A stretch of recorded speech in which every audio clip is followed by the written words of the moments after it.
बिस्मिल्लाहिर्रहमानिर्रहीम। अस्सलाम वालेकुम नादरीन, पाकिस्तान की साबिक वजीर आजम बेनज़ीर भुट्टो साहिबा की शहादत को कमो बेश अगर आप अंदाज़ा करें 2007 से अब तक तकरीबन 17 साल गुजर चुके हैं, लेकिन आज तक हमारी जो एजेंसीज हैं वो ये नहीं साबित कर सकी कि वो उनकी हलाकत किस तरह हुई थी।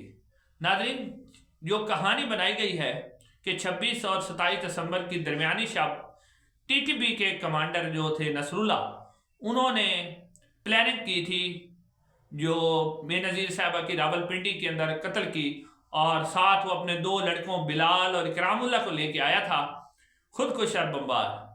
और जो हमारे मिलिट्री स्टैब्लिशमेंट ने कहानी सुनाई है कि 2007 27 दिसंबर 2007 26 और 27 दिसंबर 2007 की दरमियानी शब को जो उस वक्त DGISI थे जनरल नदीम ताज साहब, वो रात 1 बजे बेनज़ीर भुट्टो साहिबा के घर पहुंचे थे और उन्होंने बेनज़ीर भुट्टो साहिबा को कहा था कि कल आप जो लियाकत बाग में 27 दिसंबर को जलसा करने जा रही हैं वो जलसा ना करें, क्योंकि वहां पर तालिबान ने आपको मारने की पूरी प्लानिंग कर ली है और खुदकुश बमबार इस वक्त वहां पहुंच चुके हैं।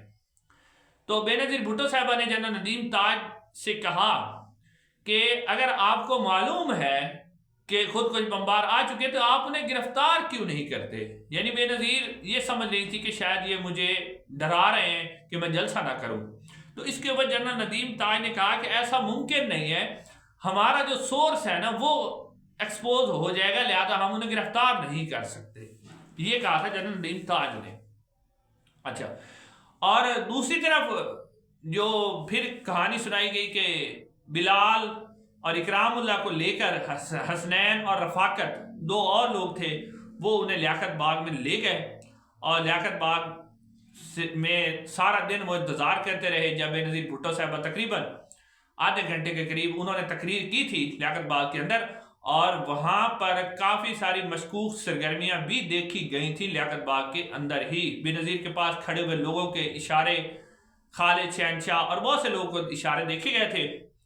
तो लेकिन अब इस हवाले से यह भी कहा जाता है कि बेनज़ीर भुट्टो साहिबा को जिस दिन वो आ रही थी जलसे के लिए तो उनकी मुलाकात अफगानिस्तान के सदर हामिद करज़ई से भी हुई थी।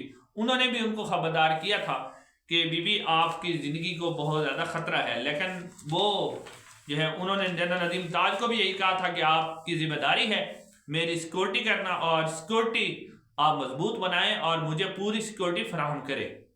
तो जनरल नदीम ताज ने कहा कि ठीक है, लेकिन जब बेनज़ीर भुट्टो साहिबा वहां से निकली तकरीर करके, तो आधे घंटे की तकरीर के बाद जब वो निकली तो गेट के बाहर जब वो थोड़े से रोड पे आई तो पाकिस्तान पीपल्स पार्टी के कारकुन उन्होंने घेर लिया।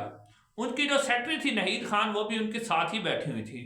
तो उसके ऊपर कहा गया, बेनज़ीर ने नहीद खान को कहा कि मैं बाहर निकल कर वर्कर्स को जरा उनका हौसला अफजाई कर लूँ। तो वो जब बाहर निकली तो उसके बाद अचानक से अगर आप देखें तो बेनज़ीर भुट्टो साहिबा के ऊपर 3 गोलियां चलाई गई, 3 फायर बकायदा उसकी आवाज़ आई, 3 फायर चलाए गए। और चलाने के बाद बेनज़ीर भुट्टो साहिबा जो हैं वो फौरन यानी जो ही वो गिरी और उनके सर में से खून भी निकलने लगे। नहीद कहती हैं कि उस वक्त बेनज़ीर भुट्टो साहिबा जब मेरी गोद में गिरी तो खून से लथपथ थी और मेरे कपड़ों के ऊपर भी खून लगा हुआ था। नाज़रीन, ये सारा कुछ तो हो गया, लेकिन आज तक उसके बाद जो ISI FIA और मुख्तलिफ किस्म की रिपोर्ट सामने आई उसमें यह कहा गया कि बेनज़ीर भुट्टो साहिबा वो जो खुद कुछ बमबार ने धमाका किया था उससे उसकी जोरदार धमाके से जब बेनज़ीर भुट्टो साहिबा अंदर गाड़ी के अंदर जाने लगी तो वो गाड़ी की छत के साथ लगे हुए लीवर से उनका सर टकराया, जिसकी वजह से वो हलाक हो गए। और अब नाज़रीन किराम, बेनज़ीर भुट्टो साहिबा को अगर लीवर लगा था तो इसके ऊपर मैं कुछ सवालात हैं जो आपके सामने रखूंगा, जिससे अंदाजा होगा कि बेनज़ीर भुट्टो साहिबा को वाकई लीवर ही लगा था। नंबर 1 सवाल यह है कि DPO जो सऊद अजीज रावलपिंडी थे उनको किसने कहा था कि आप उस जगह को धो दें। नंबर 3 DPO रावलपिंडी सऊद अजीज को किसने रोका था कि बेनज़ीर भुट्टो का पोस्टमार्टम रिपोर्ट ना करवाई जाए, पोस्टमार्टम ना होने दिया जाए, किसने रोका था। بے نظیر کے سیکورٹی انچارج رحمان ملک صاحب موقع سے فرار کیوں ہو گئے تھے؟ کیا وجہ تھی؟ کس نے انہیں بتایا تھا کہ وہ موقع سے فرار ہو گئے تھے؟ پرویز مشرف نے 28 دسمبر کو جو میٹنگ بلائی تھی اس کے بعد جو سیکٹری داخلہ کمال شاہ اور بریگیڈیئر مجید نے جو پریس کانفرنس کی تھی جس میں انہوں نے کہا تھا کہ بے نظیر بھٹو صاحبہ کی جو موت ہوئی ہے وہ لیور لگنے سے ہوئی ہے، ان کے پاس کیا ثبوت تھا جس سے انہوں نے پریس کانفرنس کی تھی اور کہا تھا کہ بے نظیر بھٹو صاحبہ کی جو شہادت ہے وہ لیور لگنے سے ہوئی ہے؟ بیت اللہ مسعود کی آڈیو ٹیپ اس وقت کیسے آ گئی تھی جس میں وہ کہہ رہا تھا، کسی مولوی کو مبارکباد دے رہا تھا کہ مولوی صاحب بے نظیر کی موت ہو گئی، آپ کو مبارک ہو؟ یہ کیسے سامنے آئی تھی؟ حالانکہ ایف آئی اے نے بعد میں جو تحقیقات کی تھی تو اس نے بتایا تھا کہ وہاں سے 30 بور پسٹل کے گولی کے خول ملے تھے، اور اگر آپ وہ ویڈیو کلپ بھی غور سے دیکھیں تو جہاں بے نظیر بھٹو صاحبہ کو گولی لگتی ہے تو وہ ریڈ کلر کا فارا ان کے سر میں سے نکلتا ہے۔ تو اس سے اگلا سوال یہ ہے کہ کس نے حکم دیا تھا پولیس کو کہ جائے حادثہ کو دھو دیا جائے جیسا کہ ابھی 26 نومبر کو دھویا گیا ہے؟ تو کس نے حکم دیا تھا؟ یہ سارے سوالات ہیں۔